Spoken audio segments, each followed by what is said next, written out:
Welcome everybody to Recipes from a Patwin Kitchen. My name is Chef Casey. Today we're going to do a pan-fried brook trout. We're going to stuff it with some amazing herbs, some citrus. We're going to do a little warm potato salad with some foraged greens. We're going to finish it off with a beautiful elderberry gastrique. I think it's going to be amazing. It's going to be simple, it's going to look great, and it's going to be a great crowd pleaser for the table. Let's start with the brook trout. The brook trout is a very special fish. You can find it throughout the Cache Creek region. You can find it throughout the northern valley of California through the waterways and the creeks and the lakes. This fish was used in journeys. They would dry it. They would use it for sustainability on their long treks if they were going to the coast or going down south. I want to do my take on it. I want to do something a little bit different. We're going to dust it first. I got some Bloody Butcher cornmeal. Now this cornmeal comes from the 1800s, this corn. It's a beautiful red corn. It's a great duster. You can make great cornbread with it. So first, let's make sure our trout is dry.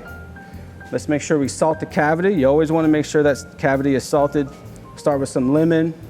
Make sure that lemon's cut in half moons so it fits perfectly in the fish. You don't want that lemon sticking out. Let's go ahead and just cut some herbs. Here I got some dill, some rosemary. I'm gonna do some thyme. So when those herbs kind of cook and the lemon kind of cooks, that moisture is gonna come out and it's gonna help steam the fish from the inside, knowing that you're frying it on the outside. It's going to kind of give you two types of cooking in one, and it's going to bring just a beautiful presentation, a beautiful fish towards the end. So now that our fish is nice and stuffed, let's go ahead and dust it. So like I said, we're going to use our Bloody Butcher cornmeal. Kind of put some cornmeal out on the plate. Nice liberal amount. Don't be shy with the cornmeal. And always make sure your cornmeal is seasoned, okay? Well seasoned, lots of salt. Make sure we got some fresh cracked pepper in that cornmeal, give it a little more flavor. Let's go ahead and skewer the fish just to make sure none of the beautiful ingredients you just spent so much time stuffing the trout with doesn't come out while you're frying. I have a long toothpick here, so you can take smaller toothpicks, either or. Kind of start at the bottom of the fin, kind of push your way through, kind of just securing that cavity. And as you can see, you have a beautiful stuffed trout. We're going to use some Arbuckina olive oil, Seca Hills, of course. So let's get our oil hot. Good amount of oil. While that's heating up, let's go ahead and dust the trout. You kind of just want to cake it everywhere. Now this isn't going to be a batter per se. It's just going to be a nice little dusting. It's a great way to honor the fish, in my opinion. You honor the fish by cooking it great. You take care of the fish from start to finish, from stuffing it to making sure it's seasoned properly. That's just kind of my way, my take of honoring the fish and honoring the guest that I'm serving this fish to. So let's go ahead and fry. We'll go head first in first. You can hear that sizzle. And there's plenty of oil in there for you to start basting. Now basting is kind of a chef's trick, but it's very simple. So what you're doing is you want to baste more oil on top of your fish. So while you're building that crust on the bottom of your fish, you can start to build the crust on top of the fish. So you kind of just lightly let that olive oil kind of cascade down. It's nice and hot. You start with the tail. And if there's not enough oil, feel free to add oil. And this helps keep the cornmeal sticky when you flip it. Now this trout needs about, depending on how high you're frying and how much oil you're frying, it needs about 5 minutes per side, give or take. 4 to 6 minutes, I would say, is a good medium. So let's go ahead and flip it. I think we're ready. Make sure that tail is nice. You don't want to, and as you can see, there's beautiful color already. We've got beautiful color on this trout, and we'll just keep with the basting the same way. Beautiful color. That cornmeal goes to work. That Bloody Butcher cornmeal. It's a beautiful, beautiful corn. You can take some rosemary, a little thyme. You can put it right on top of that fish. Right? You could also put some rosemary into the oil. And that rosemary in the oil is going to flavor the oil, right? So while that fish is finishing cooking, what we're going to do is we're going to take the fish and we're going to let it rest. Now letting the fish rest means all the juice is going to come back into it. It's going to kind of finish cooking while it's resting. And it's also going to give you time to prepare the rest of the dish.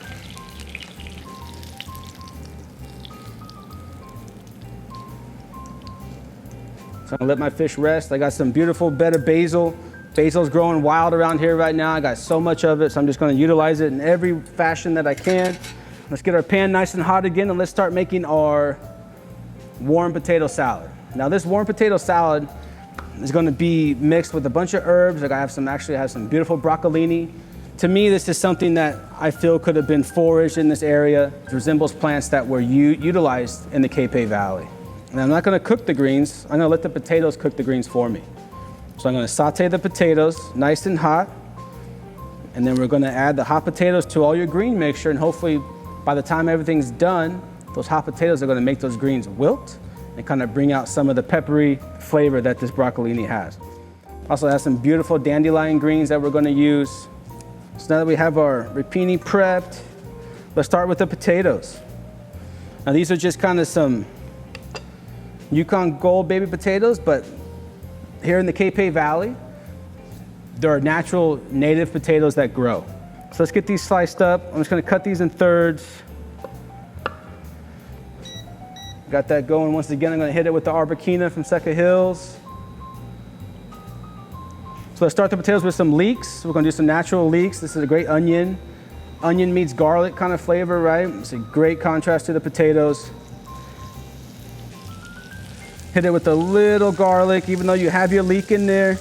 Just a little garlic doesn't hurt, right? A little garlic doesn't hurt. We'll do a little salt, start that base flavor, get that going. You can smell the leeks, the aroma is beautiful. It's an amazing start to a dish. You just kind of let saute. You just kind of want to wilt the leeks, right? The leeks, you don't want them fully cooked. Sometimes they can dry out on you a little bit. You just kind of want to wilt them. Once you start to smell the aroma, then you kind of know you're ready to go. Okay, let's get the potatoes in there. Don't be shy to add more olive oil, which I will. Sometimes these potatoes will absorb some of the oil, especially the Yukon Golds. They're starchier potatoes, so they will absorb more liquid. Lots of oil, a little more salt. And I roasted these potatoes beforehand. So I put them in the oven, 350, covered them, salt, pepper, lots of olive oil. Looking for a little bit of color. And then while the potatoes are cooking, just go ahead and cut your broccolini up a little bit. Get your broccolini into the dish. So let's do a little salt. Let's finish our greens. A little salt into the greens. Do a little olive oil. Let's do a little lemon juice. The lemon juice will help break up the greens. I'm gonna add a little red wine vinegar. And kind of let that go, reduce. That'll help steam the potatoes a little more if they weren't fully cooked already. Kind of whisk that around. How about we get some chives? Let's do a little green onion, a little parsley, maybe a little more dill. So now I'm gonna take this hot mixture and I'm gonna add it to my greens that I have here. Okay, you want those potatoes to really wilt those greens. Smells and looks beautiful right now. I can't wait to finish this dish. This looks fantastic. Our trout is ready. It's resting beautifully. So now let's finish everything off with a gastrique. Now, gastrique is a fancy term for just a kind of sweeter, sour kind of style sauce. I'm going to use elderberry. We're going to start with a little elderberry balsamic.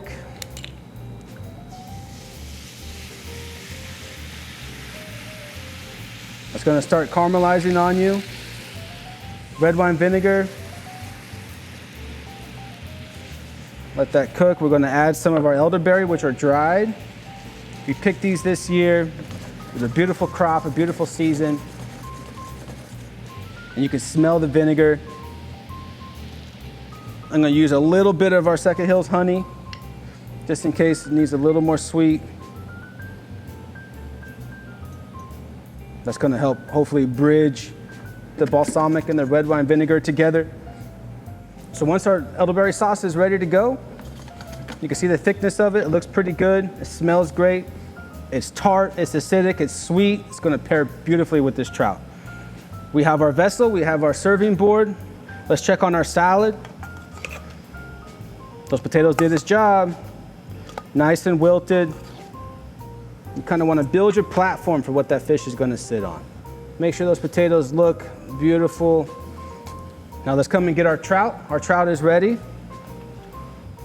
You kind of want to have your trout nestled on top of your warm potato salad to kind of showcase everything. As you can see, you can already see some of the flesh coming out. It's a beautiful opaque white.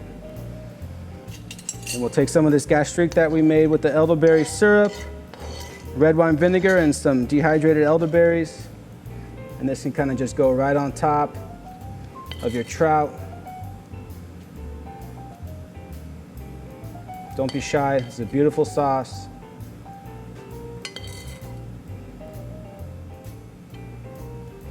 Here you have it. That's pan-fried brook trout, warm potato salad with some foraged greens, a beautiful elderberry gastrique. Thank you for tuning in to the Recipes from a Patwin Kitchen. My name is Chef Casey, and thank you.